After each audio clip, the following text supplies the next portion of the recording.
Hey, yeah, so we're just waiting on this meeting here. What's up, DJ MFB? Yeah, who's in the audience here? Dolomite. Yeah, we're waiting on this meeting here. I wonder if they're going to start on time. Probably not.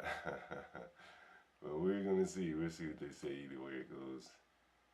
Let me see if I can make sure I'm registered. I know I'm registered, so uh, that shouldn't be a problem. And hoping they start on time here. Just registering again, just to be on the safe side here.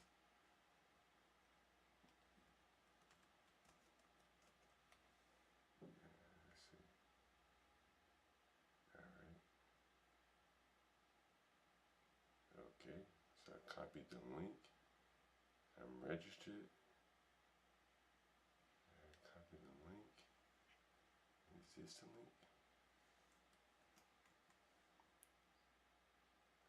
Okay, so this is the link here. So I guess he'll be on here at some point. I guess it'll just start up. I guess it'll just start up at some point. Huh. I'm not sure how this works. But while we're waiting on that, by the way, guys, I have some news coming out of Georgia Tech. Did you hear this, guys? Uh, yeah, did you guys hear this? Take a look at this. Georgia Tech student killing. Shooter snuck into apartment building. Waited for victim, police say. And we'll take a look at this. A very interesting video. Very interesting turn of events here. And that it looked like this guy stalked this student. As a black guy here. And the guy that was killed was an Indian. And it looks like he just stalked the guy and then eventually killed him there. So very interesting. They have not released the motive yet, but it's very interesting to see what this is going to be here. Let me see. Let me get this up here. And yeah, so let me pull this up here. This is on YouTube. See if there's plenty. Okay. This is a very interesting case here.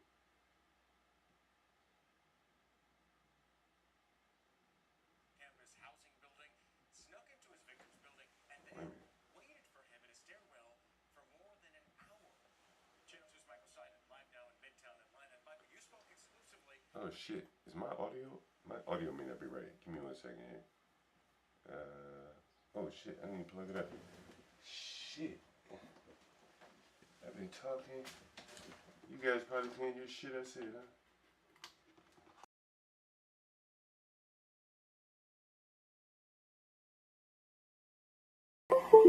No, that should be better. That should be better, right? That should be better. Give me. I probably just been talking, and you can hear shit I said here. Matter of fact, let me. Hey, I just been talking here. You hear shit I said.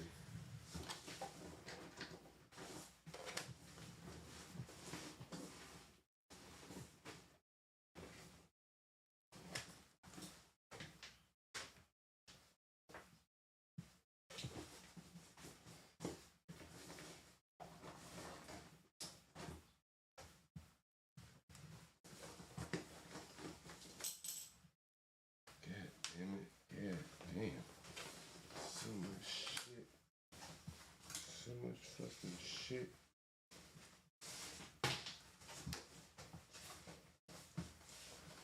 Alright, give me 1 second, guys. Let me plug up this. I didn't have the damn road plugged in. I left out of the house today, so let me plug this shit in here now. You should be able to hear me. Yeah, you should be able to hear me now. Yeah, I think so. Let me plug this camera in. Plug this camera in here. Give me 1 second. 1 second.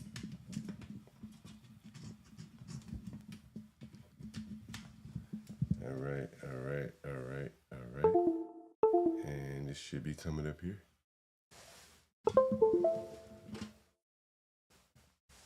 Alright, alright. Alright, get my screen back up here again. What is going on? All right. Let me paint the screen here. Give me 1 second. The accused gunman's lawyer who explained to you why. Wait a minute. What screen is that on? Oh, okay. All right. Now I got it.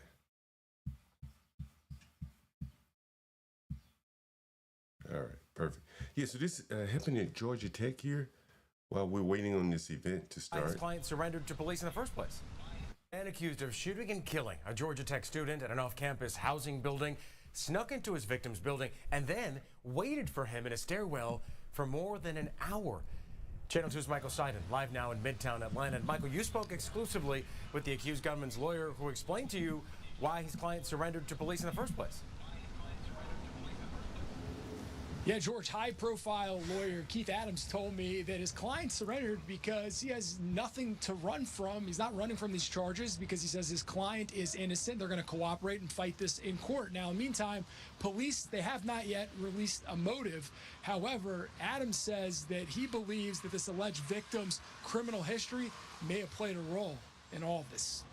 He has no record whatsoever. Strong ties to the community, a very strong family. High profile. Whoa, this is a Young Thug's lawyer right here. This is a Jamaican guy, actually. He was a Young Thug's lawyer in the YSL case. I think he's the second chair to Brian Steele there. Very interesting. He's taking this case. File criminal defense attorney Keith Adams did not want to get into the details, but he told me by phone Tuesday that his client, 21-year-old Nigel Belzer, a student at Morehouse College, made the decision to surrender to authorities over the weekend because he's the real victim, not the Georgia Tech student who police say he shot and killed at this off-campus apartment building earlier this month. But police tell a very different story. Investigators say Belzer snuck into the connector on Spring Street on May 18th, where he waited for his victim, 22-year-old Akash Banerjee, in a stairwell for more than an hour. APD says this surveillance video recorded Belzer as he waited for his victim to return from a nearby gas station. Then, according to an arrest affidavit, the victim was headed back to his room when he began fighting with the suspect. Police say the suspect shot him in the forehead, then pistol whipped him before he ran from the scene. The purported victim in this case has a significant history, is known around the Georgia Tech area, has a history of assaulting and robbing folks. And that is going to play into what happened in this particular case. We looked into Banerjee's criminal history and learned that he has multiple arrests in Fulton County. The most recent was last year after he was accused of using stolen credit cards at a gas station in the area. This is a fucking Georgia Tech student and a Morehouse student? God damn. And again, I asked Keith Adams about the relationship between his client and that alleged victim. He didn't want to get into details, but he did tell me that some of those details may come out in court next month when they go to court to try to get his client a bond. We are live in Midtown Atlanta. Michael Seiden, Channel 2 Action News. Oh, that's something right there. Can you believe this guy here is late with the meeting here? Before short. Can you believe it's supposed to be scheduling a summer crime strategy session? You're gonna be late? What? How can they be late here? Yeah, I tell you, it's just not serious. I guess it just didn't mean that much. So anyway, we're waiting on this guy to have his meeting here, and It's interesting that he hasn't shown up yet. So we'll see how that goes here. Let's see, where is the meeting starting from here? I have the link there, so let's see what happens. We'll see what happens here. Let's see. Oh yeah, I'm not sure exactly where Georgia Tech is. I know it's in the city. I'm not sure the proximity, but I don't think it's close to Morehouse. But there used to be some projects in Atlanta. What was it called? Techwood projects, and I think those were over near Georgia Tech. I think since they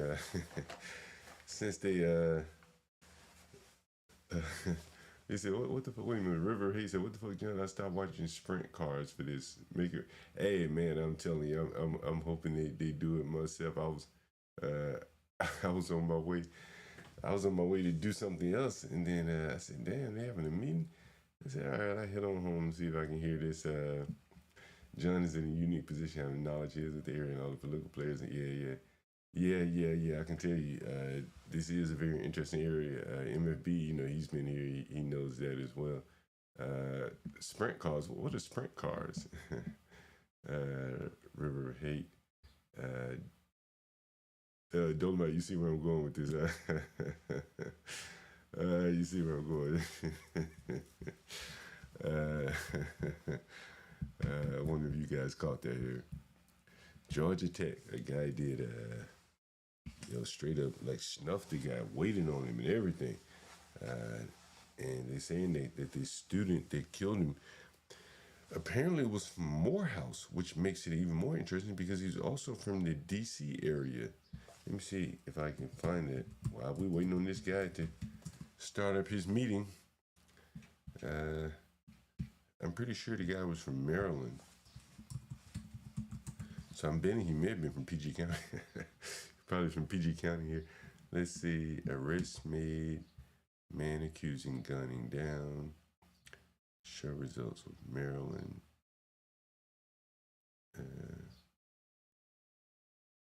Now, I never would have thought of like even the Indians being in the criminal class here. Oh, you saying my volume is down? Is volume down? Is the volume down there? Let me know if the volume's up. You can hear me? All right. Now it's that's a little bit of echo here. Damn. Let's see if this guy's meeting. Has it started yet? What? No meeting yet? He's a little late, I guess. Important matters require not so prompt responses. But we're gonna solve this crime problem this season, this summer season. It's unlike any other season here. We're definitely gonna solve it. 6:30, so he's late. He's 7 minutes late here. We're gonna get them. It's gonna start at some point here. It's gonna start. And we're gonna get there at some point here. Let's see, where is that link again? See if I can update it here.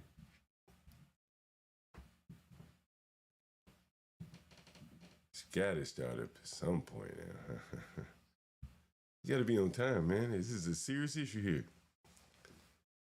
If it works here in DC, they could take it on everywhere. Stanley, did you hear about the Georgia Tech killing there?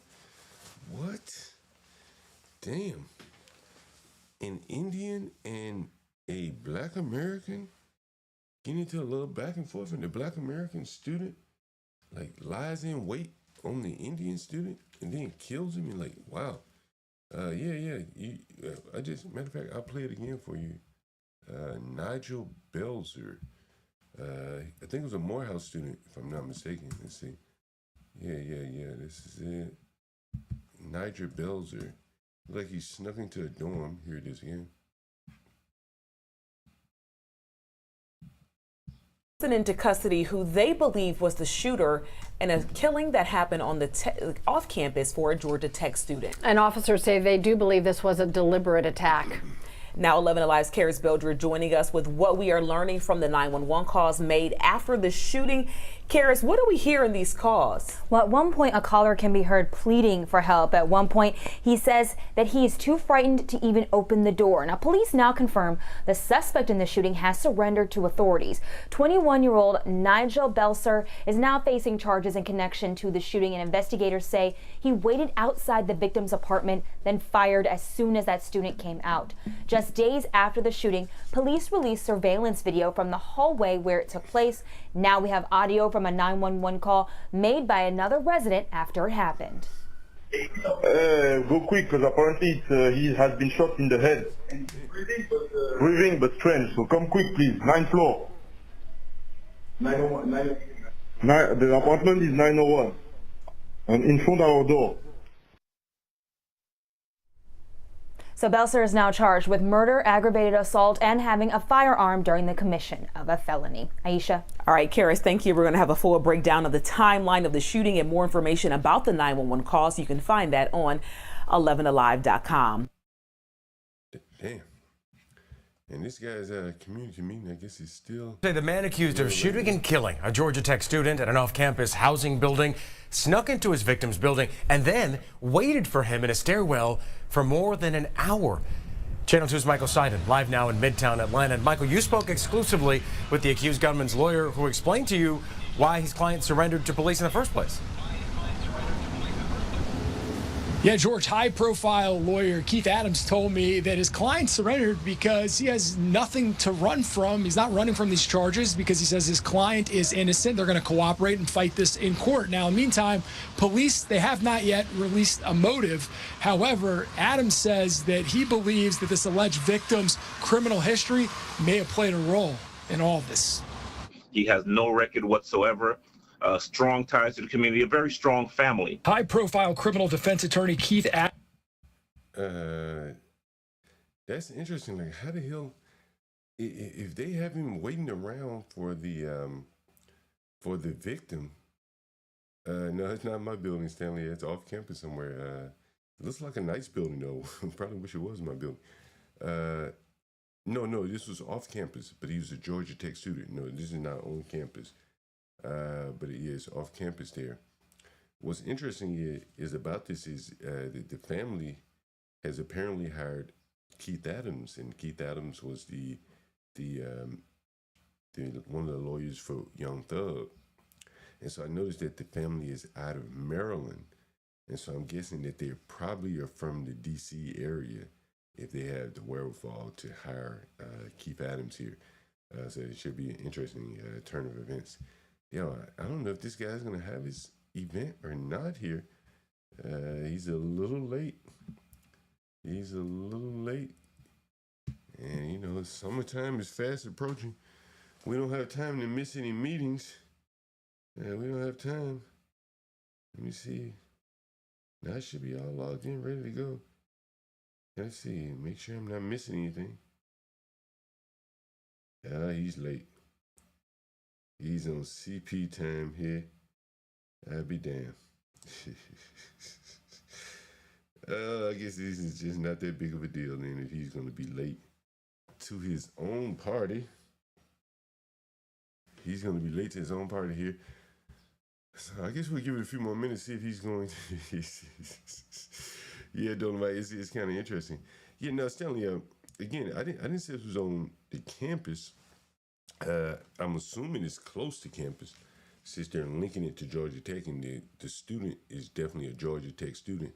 And the other thing that's interesting is that the other guy, I'm pretty sure, is a Morehouse student, which, you know, makes it kind of interesting. You know, a Morehouse student committing murder. Kind of interesting. I never said it was. I don't even have it in the title here. I just said Georgia Tech student killed by a Morehouse student. I didn't assume anything. I just played you the video. You get too hung up on words and you overlook what actually happened there. There's that one student was killed by a student from another college there. Once you get over what my wrong assumption there, then you realize that is the bigger issue there. Damn, is this guy gonna have the fucking meeting or what? Let me see if I can call the nigga. See, he's gotta have a phone somewhere, right?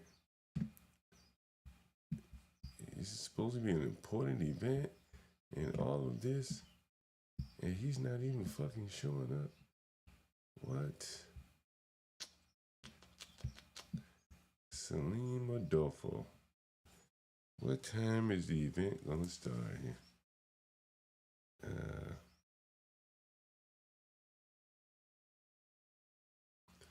I'm making sure it hasn't started. Shit, it's unbelievable that he would be late for such an important meeting like this.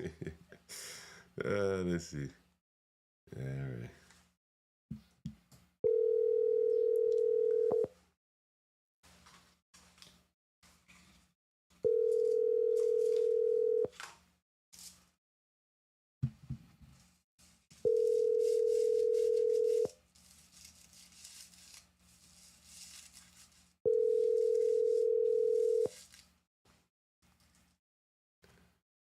damn. Man, we gotta get this guy. We gotta get this guy over here on this. Get this guy's stream started. I can't believe he hasn't started. Stanley. He got all these people waiting on him, and this is a very serious topic. He can't even show up on time. That shows you a lot, doesn't it? That shows you a lot. I tell you what, Stanley. You know what it? You know what I got to say about it? Well, let's finish listening to this. Adams did not want to get into the details, but he told me by phone Tuesday that his client, 21-year-old Nigel Belzer, a student at Morehouse College, made the decision to surrender to authorities over the weekend because he's the real victim, not the Georgia Tech student who police say he shot and killed at this off-campus apartment building earlier this month. But police tell a very different story. Investigators say Belzer snuck into the connector on Spring Street on May 18th, where he waited for his victim, 22-year-old Akash Banerjee, in a stairwell for more than an hour. APD says this surveillance video recorded Belzer as he waited for his victim to return from a nearby gas station. Then, according to an arrest affidavit, the victim was headed back to his room when he began fighting with the suspect. Police say the suspect shot him in the forehead, then pistol whipped him before he ran from the scene. The purported victim in this case has a significant history, is known around the Georgia Tech area, has a history of assaulting and. Oh shit, I played that already, yeah, but damn. This guy's family must be fairly affluent for them to be able to hire Keith Adams here. So this is going to be very interesting to see how this all turns out here. Where in the hell? What time is my community meeting? We got a crime problem to solve out here, Stanley. They won't even start on time. Ain't that about a bitch? Ain't that about a bitch? Stanley King get these niggas to start on time. Criminal community meeting being held here in Southeast DC. Let me see. Make sure. Well, it's actually a virtual meeting, so you don't even get to go there. Let's see. I can't believe he's this late. Man, if he's this late, that shows you everything you need to know. Let's see. Let's see. Stay connected on social media. Let me see. I'm going to make sure I'm not missing it. Anyway. Is there anyone I can call? He didn't put a phone number in here. Virtual link. Hope I'm not missing it here. Nah, this is it. And there's just nothing. Damn. I tell you. Can you fucking believe this, Stanley? Can you believe this? Did he stand us up for the virtual meeting? Let me see if I can find him on X. He said he's on X, right? Where is he on X?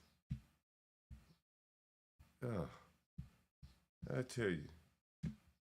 Let's work together. He has a phone number. Share on social. Let's see. I got his phone number. Maybe I can call him. He's probably not going to answer. I'll be damned. 202-455-6346. God damn. Hello. Please state your name after the tone, and Google Voice will try to connect you. John Galt. Yeah, damn, Stanley. I thought we fucking having a meeting here today. We were gonna get to the bottom of this crime problem. We were gonna do it today.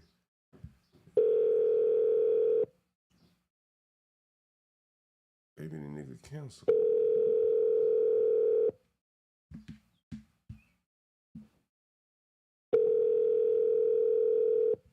You think he canceled? The Google subscriber you have called. There it is, right there. Please leave a message after the. This nigga here. What? Virtual link. bit.ly war 8 safety. bit.ly/ward 8 safety. Is that right? Is that it? Okay. Continue to destination. Has he started? He hasn't fucking started yet? Celine. Come on, bro. We're depending on you.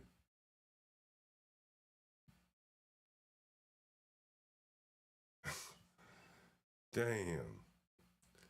Damn, Celine. This nigga no-showed us. You fucking believe that? Goddamn. Lisa Scott. Hello? Dinner, okay? Hey, What happened to the Negro meeting? It was an OOGA BOOGA meeting. He ain't show up yet. did you click on did you go to the link I sent? Mm-hmm. Were you on there? Is he showing up for you? No, I didn't go on there. So what happened when you clicked? Nothing happened.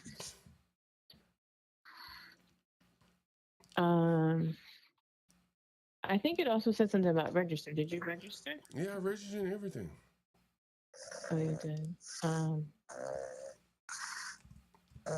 Let me see. I'm just gonna try myself. Why can't I? We're not gonna have a meeting here? What? And we really need this thing. Just click here to register. We really need this thing? You don't believe that. We really need this meeting. This is gonna solve a lot right here. I believe this one right here gonna do it. Really? Yeah, I think this meeting right here is really gonna do it. Yeah. Mm-hmm. You know you don't believe that. I mean, they be having them every year for as long as someone been coming around. This one got to do it. This one got Okay, so I just signed up. You signed up? Mm-hmm. You know the instructions to join. Let's see what instructions I get.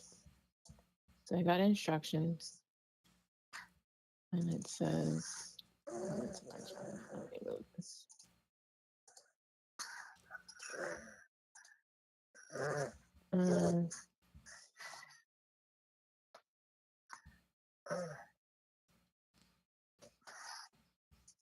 Group chat. Is a group chat on there? I don't know. I just see where it says group, and I'm just looking at the email.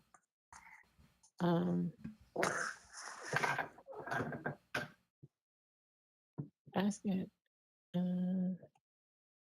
I actually don't even group chat. It says chat mobilized. Group chat. Oops, you okay? Sorry, Jimmy. Are you able to get on there? Is it not working? Damn. I couldn't get on there. So now I have a Zoom. Now I have a Zoom link. Send it to me. Where did you get that from?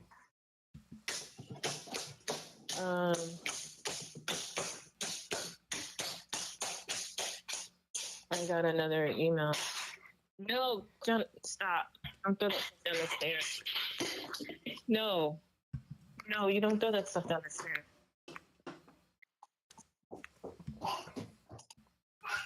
All right, I just sent it to you. You sent it me by email or text? By email. Oh, perfect. You said what? I said it's perfect. Let's see if I get it. Okay. How did you get the Zoom? First, I got an email from Mobilize. Oh, right. And then I got a second email shortly afterwards. It said Salim Adolfo via Mobilize. Okay. Are you in the meeting? Well, I wasn't planning about the CJB. Oh, okay. I was just curious. I didn't log in. No, I was curious. It looks like he's trying to launch the meeting now. It's not because Let me of Zoom. open it. Yeah. Okay. Zoom. It's probably gonna kill my computer here. Let's see. Launching the meeting. Now I'm in. Oh damn! How the fuck? What the fuck happened? All right. So that damn, how did I get in? service area and citizen advisory council are part of. I don't know what's happening. Are you in now? Sounds like I hear you. Can you explain the I'm not in there yet. So we can to participate in? Where the hell did that come from? I never got that mobilized. But you got the link, the email I just sent you. Yeah. I'm gonna send it to you again. I got No, it. I'm not gonna send you an email. I'm gonna send you the Zoom link. Oh, you send me the Zoom link. Particular PSA, those meetings are hosted by the police department. It's a great time for community members to come together to ask the police department any I think questions I'm joining. if they want to ask the police department, because sometimes people notice that if you invite a police officer to your community meeting, they may have only a small window for the contact or to ask. Okay, I'm joining, guys.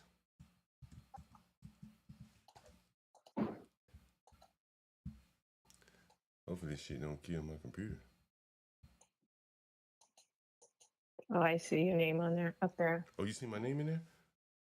I see John Galt. Okay. Let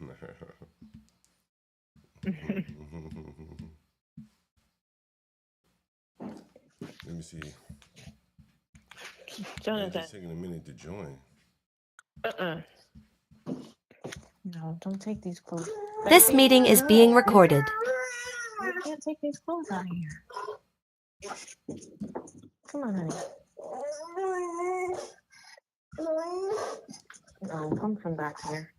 You're not supposed to be back here. In each district, there's not like whether it's 8 in 7D, it may be 10 in another district. It just depends on the geographic area of that district. Okay. Understood. And so the patrol service areas are the smaller areas within 7D, the 7th Police District. Yes. But the Citizens Advisory Council is one for the whole area, correct? Yes. The Citizens Advisory Council is one for the whole area, and then they have a larger chief of Citizens Advisory Council where all of the chairmen or chairwomen or chairpersons of the Citizens Advisory Council come together with the chief of police and assistant chiefs to address issues in all of the districts across DC. Now, for those who don't understand community policing or feel like this is just another meeting, what can we say to those people to encourage them to want to participate in these types of meetings?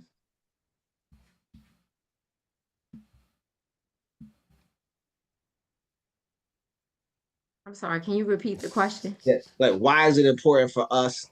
I know you kind of touched on it a little bit earlier, but can you repeat it again? Why is it important for us to participate in these meetings? Because we have the focus of the men and women at the police department. We can bring any questions, any concerns directly to the police officials and get questions or ideas and strategies for different initiatives you may have in working with the police. And I see that someone mentioned in the chat, and they're absolutely right, that it goes both ways. The police department has to engage in the community, but that's a perfect time for you to show up at the police meeting and invite them to your community walk, your safety walk, or if you all want to form a neighborhood patrol and designate a captain, that's a great time to work with your particular district and your PSA to form those neighborhood watch. All right, so what I can tell you all is MPD has safety walks in each district weekly. And so I think it's important for us to participate in these walks. Now, they do happen at various times. Sometimes they may be at 2 o'clock in the afternoon. Sometimes they may be at 5 o'clock in the evening. But they happen at various times and in various neighborhoods. We'll walk through the neighborhood. Sometimes we stop in businesses and talk to people. Sometimes we talk to residents when I attend, and they have conversations with people in the neighborhood to find out what's going on. I think that this is important for us to make these things known so that we all have that opportunity to cultivate that relationship that Mr. Ross and Ms. White has talked about. I see John Galt has a question. Yes, you can ask a question, sir. Yes, my question is, you talk about the police walks, but it seems that to me that a lot of the people in the neighborhood are not very fond of the police. There was a shooting about 2 blocks up from my house this week, and there were hundreds of people out there. There were no witnesses. The police can come and walk, but if the residents are not going to work with them, I just don't see the benefit there. Well, what I will say is we got to start somewhere. And I hear your concerns and I understand those concerns, but I know that there's some people who are adamant about not talking to the police. But these are the agencies that we have currently, and we got to work to establish those relationships. I'm not going to sit here and tell you that all police are perfect or they have all of the answers or they're the best solution. But what I will say is that this is one of the entities in our communities that's going to be able to respond when somebody's firing off 40 rounds at us, right? We're going to have to figure out how to work with law enforcement in this space. And hopefully we can forge that relationship to where it's a one of mutual respect and that we can have that open dialogue and then be able to work with our law enforcement agencies. Do you see yourself as being someone who's willing to collaborate with some of the different agencies that we have? You know, if I saw crime, of course. I think the thing is, the people that are seeing the crime, you know, they're not the ones that are cooperating. You know, I don't see a lot of crime per se, but if I did see something, I probably would cooperate. But I think the people that do see it, they know what's going on. They're the ones that aren't talking there. Gotcha. Well, this will be an opportunity for us to try to bridge some of those gaps. And I think that it's going to take some time to heal some of these relationships, just to be honest. But if we don't take the leadership in that process, then we're going to be right back here trying to figure out something. But I want to keep us moving. And I looked at another area. We talked about infrastructure. This could happen when we do our community cleanups and we have the safety walks. I see you, Ms. Regina. I'm going to come to you in a second. We can put in service requests for speed bumps. We know that people speed up and down Southern Avenue. You can't do it so much on Wheeler Road. We know people speed down Alabama. And whenever folks get a straightaway on MLK, they're speeding down there too. So we need to start to try to think about traffic safety as well and put in some of the traffic safety investigations to make sure that we can get our infrastructure together. And it's also making sure that we can improve lighting. I've talked to residents in 8E and 8B and 8C about some of the lighting in some of our neighborhoods. If we can improve our lighting, that's something else that can help. And then we can look at broken sidewalks and utility cables as well. We want to try to have a comprehensive program so that we can look at all aspects of safety and putting in these service requests to improve our infrastructure. I think can happen when we're doing our community cleanups or some of the safety walks.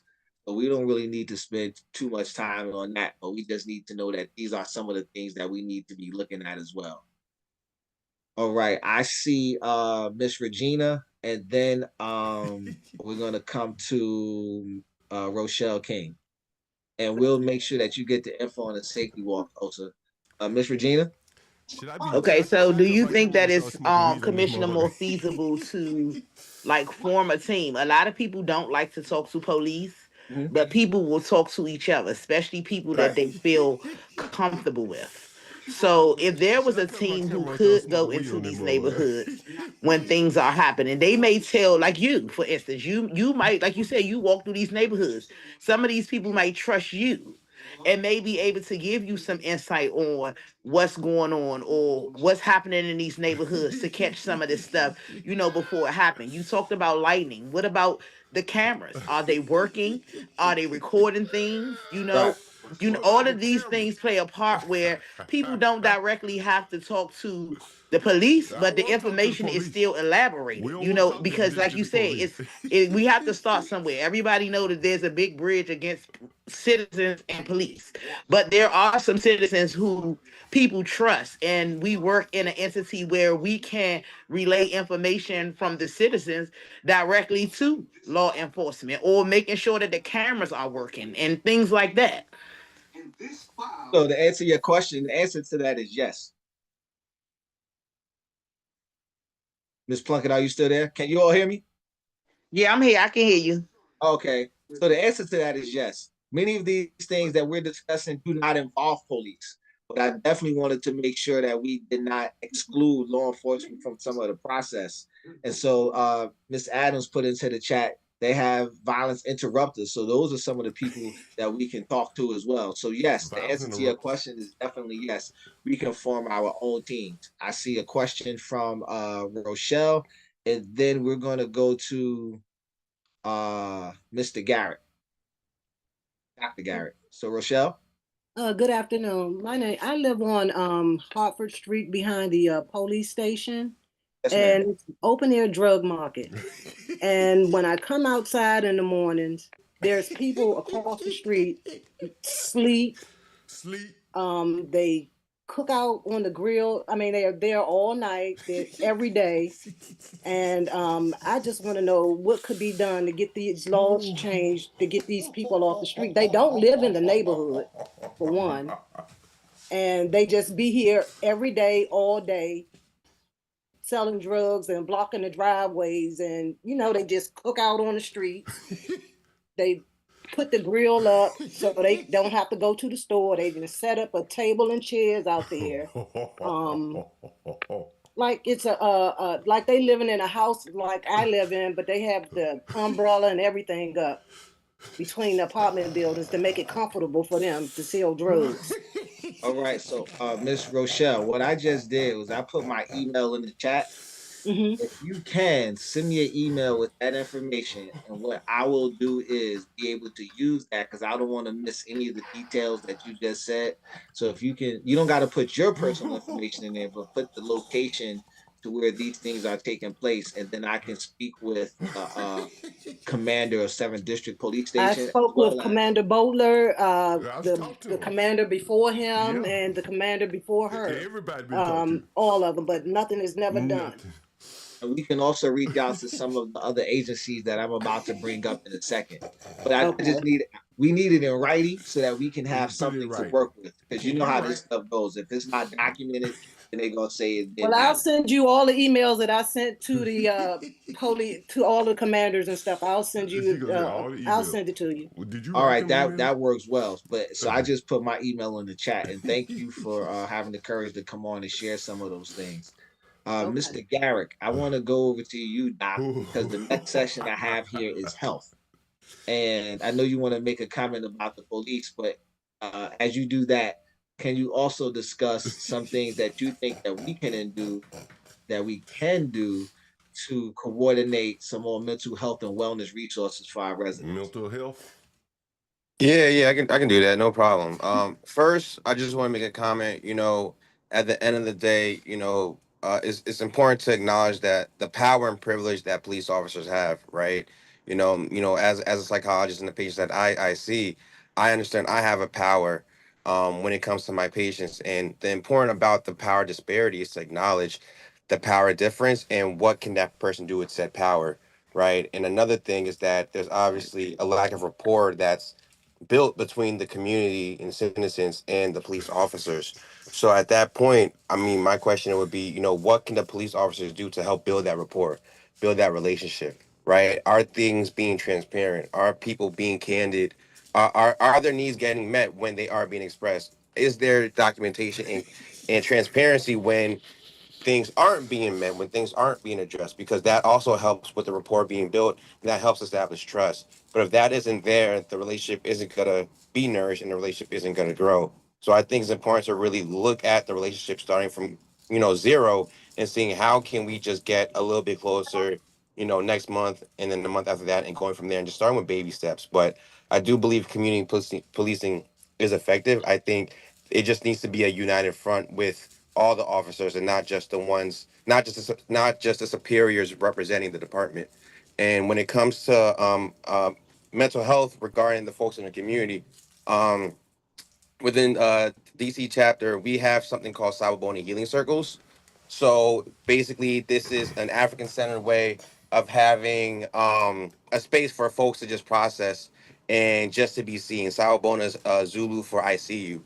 So basically, when people, it is not therapy or anything like that, but this is a space for you to be heard, for you to share how you're feeling, and in a space for healing, right? So if setting up a cyberbullying healing circle, whether we can do it virtually or in person, in Ward A. I don't mind taking lead at that, but I do believe there needs to be maybe just some more interventions where folks can just decompress and feel safe to express how they feel. And again, therapy can be expensive. There's a lot of barriers to therapy and things like that. But I think really just having spaces for folks can just express and decompress when it comes to whatever mental health challenges they're dealing with, because that also contributes to the issues and exacerbation of what everybody's going through. Gotcha. I don't know. Commissioner Bryant, What that nigga are you just say? still with us? Yes. Now, please correct me if I'm wrong, but I believe you're trained in mental health and wellness as well, correct? Yes. Would it be possible for us to pick a day to the best of our ability tonight in June to work with the Association of Black Psychologists as well as you to have to host one of these healing circles in your community? That is definitely possible. However, I can let you know that what is that? Washington Highland Edition, Miss Curl Holly. Okay. They do have a professional that goes there and does healing circles, therapy groups already. So Okay. maybe we can collab with them to see how their programming is going, and then of course if the community isn't satisfied, then we'll find another option. Well, so this will be my ask then. Commissioner Keys, can you add that into the section that you're typing in right now? And what we'll do is reach out to Miss Holly, find out what those days are, and see how we can support that and have folks attend. I know that that's more than likely geared towards some of the residents in Washington Highlands, but it's probably open to a lot of folks in the community.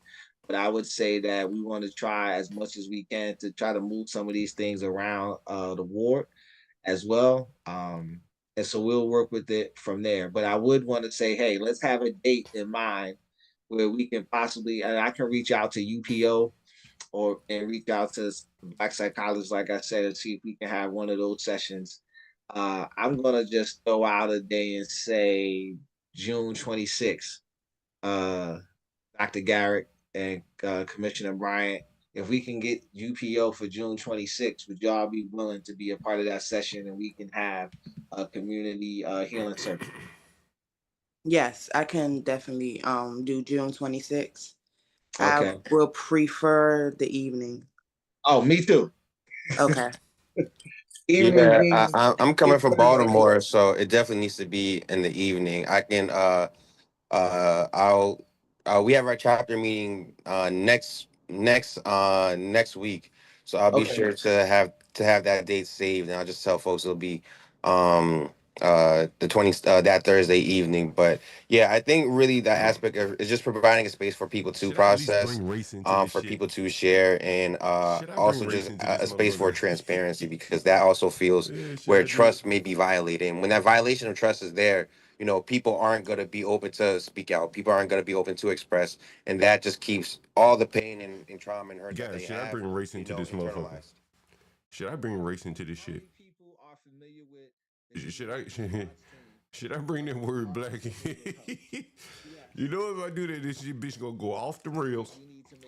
If I do this bitch gonna go off the rails. I know they have a mobile unit that goes out into the community. I think if we as commissioners ask for them to come and to set up shop in one of our neighborhoods, that we can definitely make sure that folks get access to that information. Do we have some folks who will be willing to support that? Yeah, I have a good relationship with DBH and the community response team. I do too. I work directly through DBH. So I definitely have a lot of connects in DBH. Anytime y'all need something for us that, I definitely will be open to that. Do we have a location we would like for them to bring their mobile unit out to? I could tell y'all right now, I'm thinking right up there next to Geraldine Apartments. Should I do it? Oh yeah, that's a great location. Anybody got a suggested location? Yeah, that's a good location. But we got to make sure we have follow up too. So even when we get the crisis team out there, that's why I was saying we work directly through DBH. We still got to make sure that we the psychologist was saying, we still got to make sure that if there are people who do want a safe space or do want somebody to talk to, that we continue to do that, because it's not like a one-time thing. Mentally dealing with what people is dealing with over there is a lot. Right. So are we agreement that that's the location that we would like for them to come to? Yeah, I mean, that's fine. And then we can, like you said, the people who are directly into mental health, we can also be there so that when the crisis team is not there, they'll still have contact with people who can point them to the right resources or make sure that things still get done. All right, great.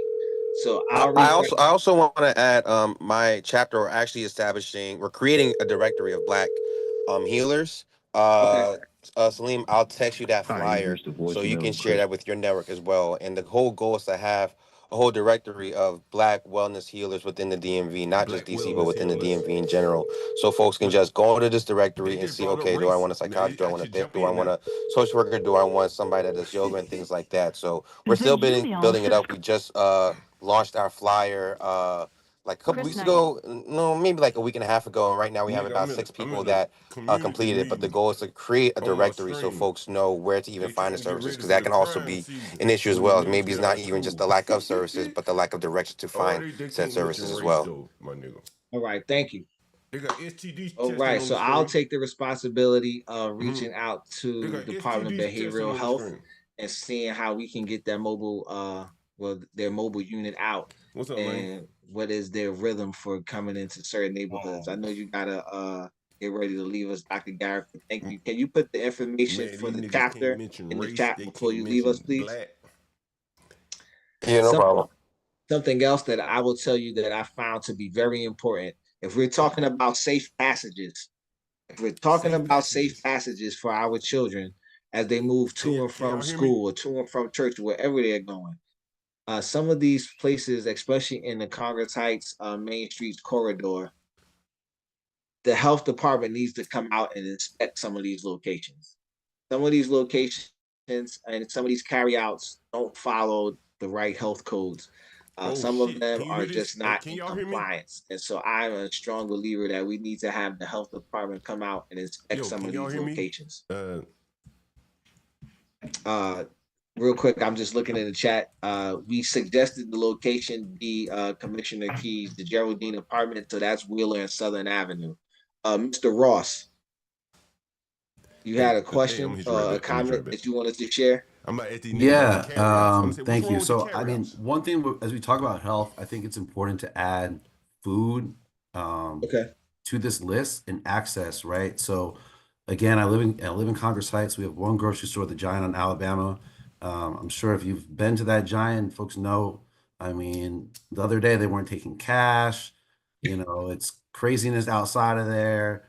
The fruits all messed up. Besides that, like, on MLK, we have these carryouts, we have these corner stores, which is fine, but there's nothing healthy to eat. So when we talk about, things going on, I just typed in the chat, what's wrong with the carryouts here? In the neighborhood, right? Like, folks are hungry. Folks need nutrition. Over here. And I think that's really important. And I know that, I'm not trying to reinvent the wheel here, right? I'm sure that there are organizations that are working towards kind of closing that gap in terms of the food desert that we live in, right?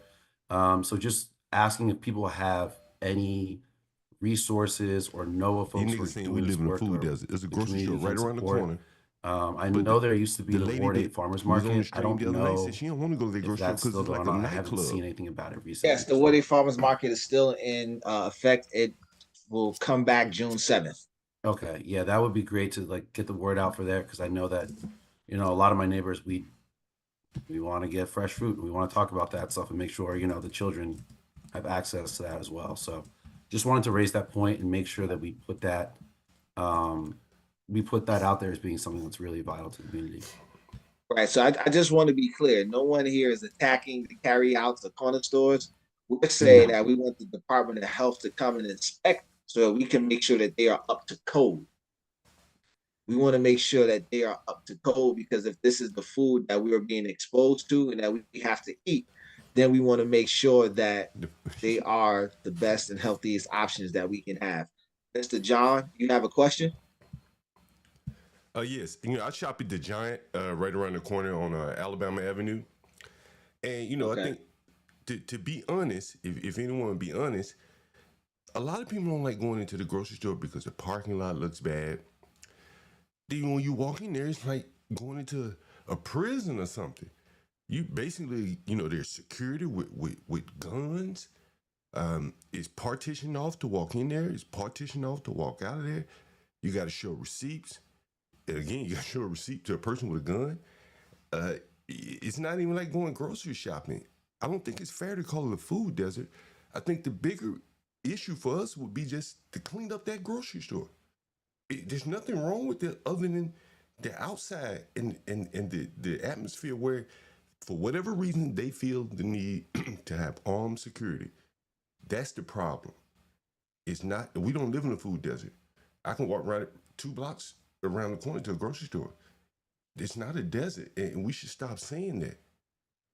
It's just the environment makes people not want to shop there. Right. Well, what I will tell you is, from what I understand, that the reason why Giant has begun to take those safety measures is because that people steal out of the store. And so in order to try to reduce some of the theft, that's why they took those particular options. And we've also had a lot of other incidents that have taken place either in the store or in the vicinity of the store. And so we would have to talk with the leadership at the Giant to see if there's any other measures that they may want to take. But from my understanding, and I don't want to speak for them, but this is just from my limited understanding, is that's why they go that route. But I'd want us to keep thinking about some other things as it pertains to health. And one of the things that I wrote down here was expand access to STD testing, or I believe it's STI testing now, sexually transmitted infections. How many people are familiar with Whitman Walker Health? I need you niggas better get tested. Anybody? I see you, Miss Myra. We're gonna come to that in a second with young folks, with some of our youth. But how many people feel like we need more education around sexually transmitted diseases? You can just put your thumb up or just leave something in the chat if we think that's something that we will want to increase some more education around. Y'all. I'm gonna say yes. Teach these niggas more. Yes. Everybody saying yes. And Celine, not just to cut you off in regards to Whitman Walker, but they offer full services. So not just in regards to sexual transmitted disease or anything like that, or transgender reassignment, but they offer everything. So that means instead of using our emergency room as your primary care, they offer primary care services. They have a dentist, they have a pharmacy, they are building up the radiology. So a lot of people don't understand what Whitman Walker has. It's a lot more than just simply stating, about infectious diseases. Yes, that's Ms. White, correct? You know it. Oh, okay. Do you think that we can do a couple of things here? Is one, create an opportunity for folks to go get tested, and also do some education about that, and then also expose them to some of the other services that Whitman Walker Health offers? Oh, definitely. LaShawna, our HOA president, works for them as a nurse practitioner. So we could definitely get her involved in that. All right. So I don't want to load everything up in June, but can we say, can we get a day in July where, hey, we want to have a community STI testing day? Yeah, I would try to put it for like the end of July, because I believe she's going to be leaving the beginning of July. Okay. So for the minutes in the working document, I don't have a calendar in front of me. How about we go with July 22nd? That's a Sunday. July 22nd? Mm-hmm. You sure? I'm looking. You sure you want to do it on a weekend or a weekday? Tuesday. It's a weekday. You want to do it on a weekday? I think a weekday would be great in the summertime. I'm just throwing a date out. If we have another date, I'm open to it. I don't know. I didn't know if Women Walking Health was open on the weekends. I think only emergencies. So yeah, we probably would have to do it during the day. Okay, we could try the 22nd. All right. I'll reach out with her today. I see your hand, Commissioner Bryant. Yes. No, I just had a suggestion. Because we are coming up with a lot of great ideas, right? However, I do feel as though that some of these ideas that we coming up with are already within the community. So basically what I made my job in my community revolving around is ensuring that the programming that we supposed to quote unquote have inside of our community, we're just making sure it's effective and it's in the best interest of our community members. And if not, then we're getting them up out of there and bringing something new.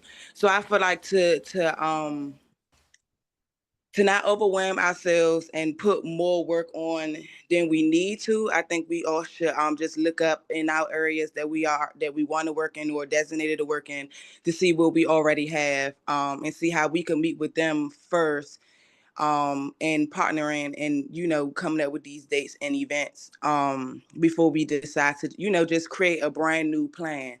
And that's just my suggestion, because I know I don't like to be overwhelmed when I know it's certain things already out there. I just like to, see how I can help, see what other community stakeholders I could link up with to get the job done and to, succeed in that area. So that's just a suggestion. I do know for a fact, like DBH and Women Walker, I do know a lot of those agencies do come out into my community already. However, I think I want to come up with a plan of them coming consistently, because of course they'll come once a year, twice a year.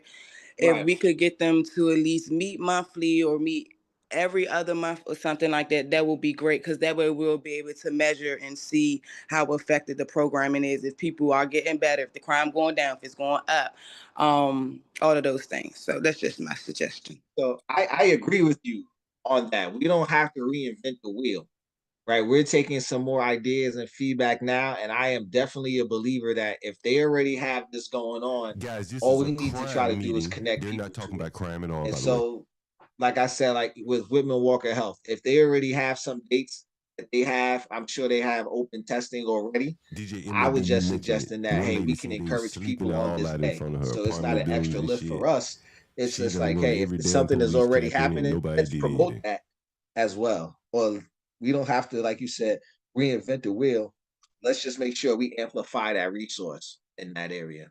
Right, because a perfect example would be MPD. I saw that a lot of comments complaining about their engagement with the community and how we continue to meet up with these people, but they do the exact same thing. So I think we should be a little bit more creative and finding ways around that, with keep meeting up with people and actually getting them to do their job. For example, see MPD sitting in their car and you think they shouldn't because you see some type of drug activity going on. Introduce yourself, make them get up out their car, take pictures, videos, whatever, just an extra mile to get these organizations to do what they supposed to do, because they are out here. They are here to serve us. However, I just don't think that we don't put our foot down enough and have a type of approach that persuades them to do their job. So Understood.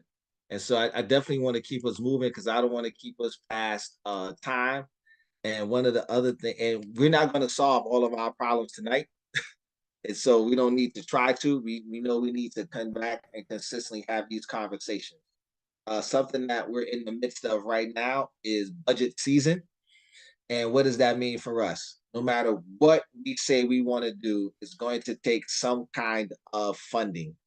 And if it's definitely connected to a city agency, then we're going to need to sit down, write some testimony, and testify at these hearings. For example, if we want to see more support for the Department of Behavioral Health and we want the the community response team in our community, we need to be testifying at their hearing and let them know, hey, we want to see the community response team in our communities more often. We want more funding for that to happen.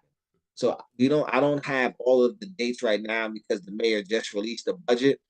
but I'm going to ask Commissioner Keys if we can follow up after this and put those dates in, and we share the document. We'll share some of those hearings. I identified a few agencies I thought that would be important for us to testify at in terms of making some recommendations for the budget, because they impact some of the conversations that we are having tonight. Right? This is not every agency, but these are some that are directly involved with either youth activities, public safety, or mental health. So I thought some of those was important, but definitely feel free to testify at as many hearings as you can, because whether it's housing or food justice and access, they all impact public safety. Food justice, nigga. I want to get, because I know justice. somebody asked about youth, and I want us to get to that. But I want to scroll down. Something else that is very important in our neighborhood and our community is sexual assault and domestic violence. What? I think that we need to have more sessions and workshops and conversations around sexual assault and domestic violence in our neighborhood. Do we have anybody in here in the chat that has any expertise in this area that would like to share some things they may know about, or some things that we can do in the area of sexual assault and domestic violence? And we'll get to the plans for some of the young people after this, Ms. Brenda. I can't Again, go ahead. Again, I do. Like I said, I just partner with people. Okay. And whatever need I feel the community wants, then I just bring it in. So I do have a couple of resources for that as well.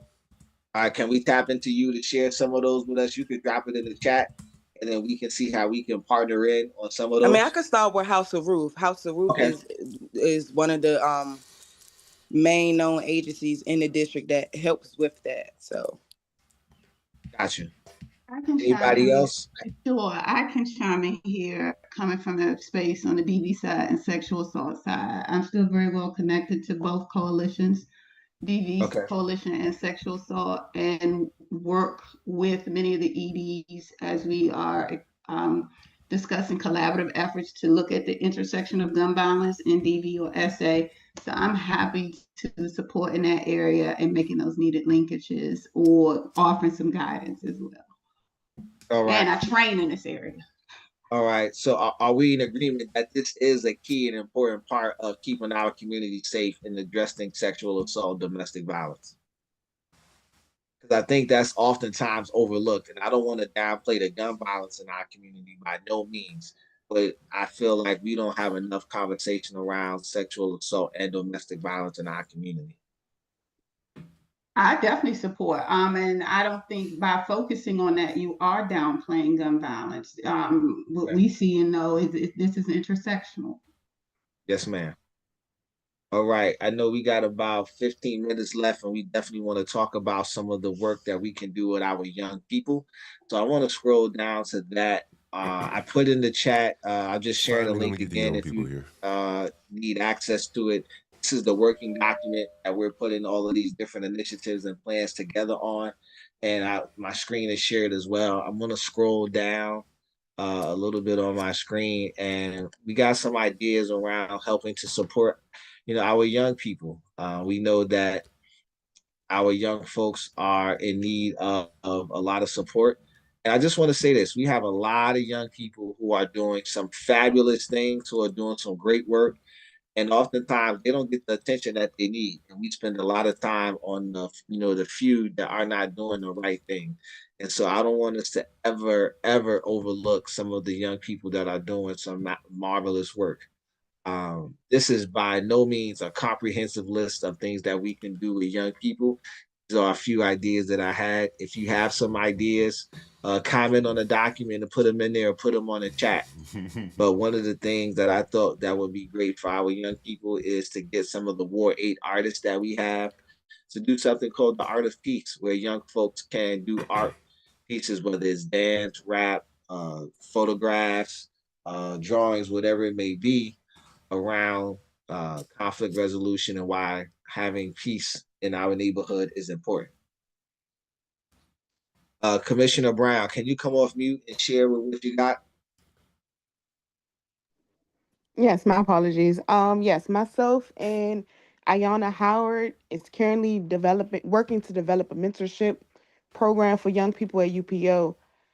We already take them right now. We're taking them on field trips, exposing them to different opportunities outside of this area, and we're being intentional on creating workshops now, addressing their social and emotional development, entrepreneurship, financial planning, etc. So if any organizations would like to partner or anyone know any youth that can benefit, I left my email in the chat. All right. Is there anybody else that has some ideas that they would want to share? I see what you have, Commissioner Bryant. Chi Chi, can you come off mute and share? Yes, good afternoon, everyone. Can you hear me? Loud and clear. Okay. Yes, hi, I'm Chi Chi. I live in the Navy Yard area. Thank you guys for inviting me. I have an idea of starting like a teen summit. This is something that we did way back in the day and something if you remember, we saw it on BET. So I think having something like that and giving the youth an opportunity to make decisions and be a lead in some of these decisions that we have for the Ward 8 area, and also have opportunity to talk about their ideas and any concerns that they may have in a teen summit. I think that'll be a great opportunity to spotlight and highlight their goals, because I believe like they're our future because they're all tech babies and that's the way of the world right now. So I think if we give them the space to be a leader and make decisions, that will do good. So I thought about an idea of having a teen summit, like maybe like once a month. Okay. Hey, Chi, Commissioner Hickman here. Let's collaborate. I was literally about to come off mute right before you went in and said the same exact thing. So please, let's collaborate and make that happen. Okay, sure. You say you're Commissioner Hickman. You want to do that teen summit? I'm just writing it down. Okay, 8B06. So you can email me 8B06@anc.dc.gov. All right. We got any more ideas as it pertains to our young folks? I have another one. Share it. I mean, I have a lot, like, because I've been combating Navy. I'm trying my best over here, y'all. Maybe you all said like an art piece, maybe like a community day or a basketball tournament, like doing something that's catered to the youth, that's going to wake them up, that's going to like spark them interest. A photo session, a photo contest, a TikTok contest, a basketball tournament just for the youth or young adults, something that's going to get them to participate. All right. I want to ask Miss Adams to come off mute and share what she's talking about in the chat, please.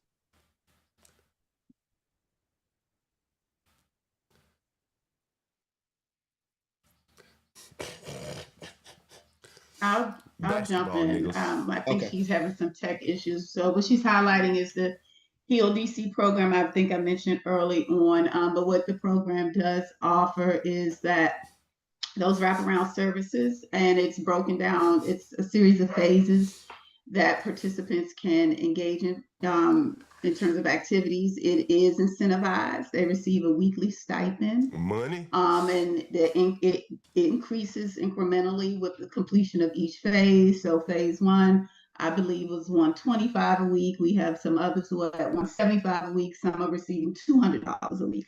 And the award of your weekly stipend is contingent on, did you meet with your case manager, your therapist? Did you work with one of the workforce development partners and things of that sort? And we've been seeing some great, what I call success in terms of individual transformation. And so we are in the process of getting ready to open up for our next cohort of participants. And so definitely Kristen would be your contact there. The other piece, as you all were talking, we also offer, and it's free, and we come to the community youth-based cognitive behavioral therapy, but it's not therapy, it's training and helping young folks understand the connection between their thoughts, feelings, and behaviors. and how to break those cycles. It can be 4 or 8 weeks. It varies. It ends with a celebratory event and things of that sort. And so we've done it in Trinidad, Eckington, various neighborhoods. We're right now wrapping up in Thorogood, Marshall, and this we've seen quite a great response in terms of youth engagement. And so that is something that is free and complimentary. So you would definitely just need to reach out to me or the organization, and we can set that. I got you. So, MD, if I'm correct, put in the chat, what about programs for children who are not at risk? And so I started off by saying we got children who are doing some marvelous things. And so I would definitely say some of the programming that we have, if not all of it, is open to all children, not just for children who are quote unquote deemed at risk. And so like I do financial literacy classes with Industrial Bank twice a quarter, and we have the Anacostia Coordinated Council Bowling Initiative that takes place on Joint Base Anacostia Bowling. We take the children bowling, we feed them, we talk to them about not using drugs and leadership development. So we can create more opportunities for all of our children. They don't just have to be children who are at risk. The time is 7:41. I still want us to end on time. And I want to touch on something real quick before we end everything. And that is support for our seniors. And that support for our seniors, I'm sharing my screen. Hold up. My stuff is moving kind of slow. I believe Mr. Charles Turner may be with us. Charles Turner is the president of the AARP chapter here. Our seniors need support. There are organizations such as the Legal Counsel for the Elderly who can help them with legal aid services. We know that there's a lot of fraud that happens and people try to take advantage of our seniors. So we want to be able to provide some safety training and tips for our seniors in that space. And there's also the Safe at Home program. This program allows for seniors to get some funding to retrofit their homes in case they may need new banisters, ramps, stuff if they are on wheelchairs and things of that nature. We can't leave out our senior citizens, and I think that these are some of the areas that can help keep them safe. If Mr. Turner is on the line, I would love for him to try to join us and come off mute. Good evening, everyone. Good evening, Mr. Turner. Thank you so much. I know I touched on 3 things, but are there any things you would like to add to that or say about some of those things that I mentioned, or some other things that we can do to help keep our seniors safe? And if we can get the AARP chapter to be a part of coming up with some safety ideas. Okay, first of all, I'd like to say our AARP chapter is doing, we're trying to grow our memberships. So anybody that's on the chat today, we have our meetings the second Wednesday of every month at the Congress Heights Senior Wellness Center at 12 o'clock. It's the second Wednesday of every month at 12 o'clock. And come on out to the meetings, see what we're doing. The second thing I would like to say is that we talk about support for our senior citizens, but it's a two-way street. We want opportunities for our senior citizens to support the neighborhood, the community. I'd like to get more seniors involved in what's going on in the community, because that would impact their mental health. It'll give them something to do, give them something to concern themselves other than themselves. Also, they still have skills, abilities, and experiences that they can share. So getting our seniors more involved in the community is one thing. It would be helpful would be a win-win situation. It would help the community and it would also help the seniors. The last thing I'd like to say, we have a I'm putting the comments in the going chat. back to the You mental can see my health comments in the point chat. That's from of the peace. There is an from the organization meeting called here. Grandparents for Mental Health, and which lay grandparents are trained in the area of talk therapy. and basically what was referred to earlier, they have what they call grandparent benches. So the benches are set up in different locations throughout the city. There's one at the Seed School. There's one at Bernice Fontenot Community Senior Wellness Center, at the Washington Senior Wellness Center on Alabama Avenue, and other places.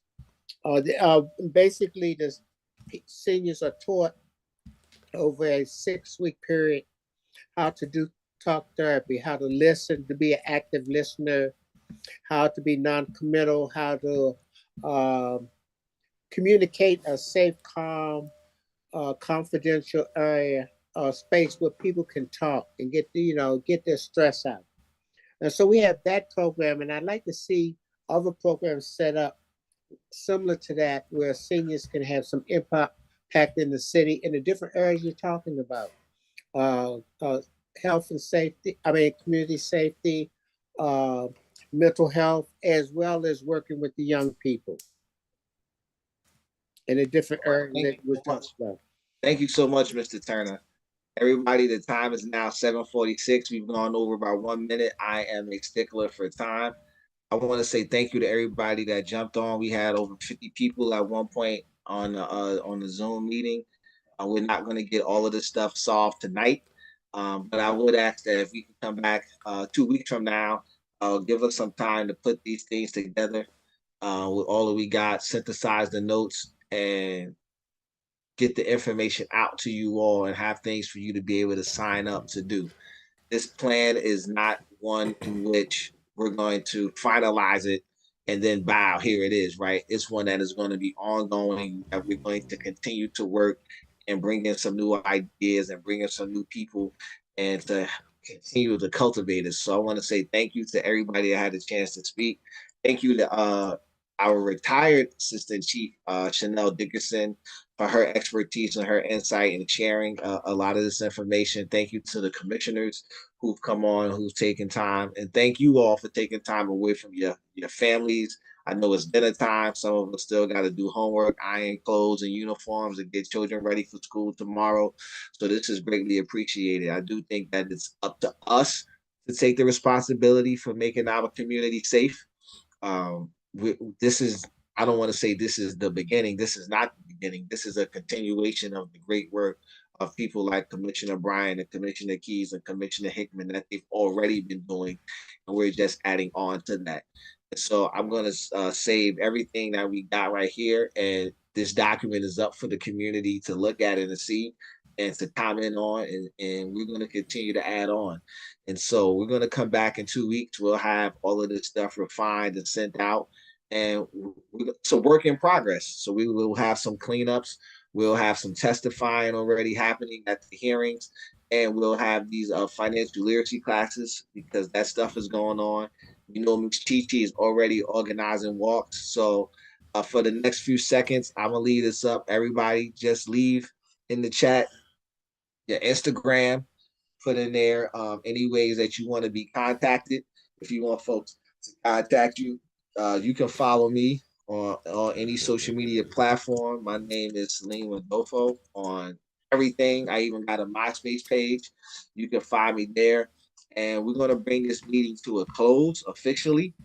Feel free to, like I said, share your information and follow other folks. And we'll see you all in 2 weeks. Thank you so much for participating. Everybody have a good night. All right. Peace, Salim. Thank you. Good night, all. Well done. I'm hoping I can get it downloaded, this shit. See if I can get it downloaded. Don't they give me a download of the meeting? Let's see. Did they give you a download? Those recording. Copy link. Copy link. But do they give you a download? Can I right click and download? Let's see view options here.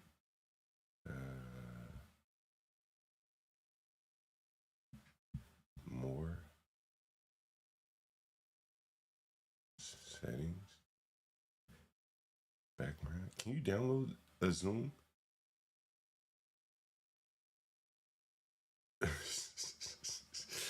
Yeah, she did. She said she'd been complaining for a long time. University. I'm seeing if you can Can I download this?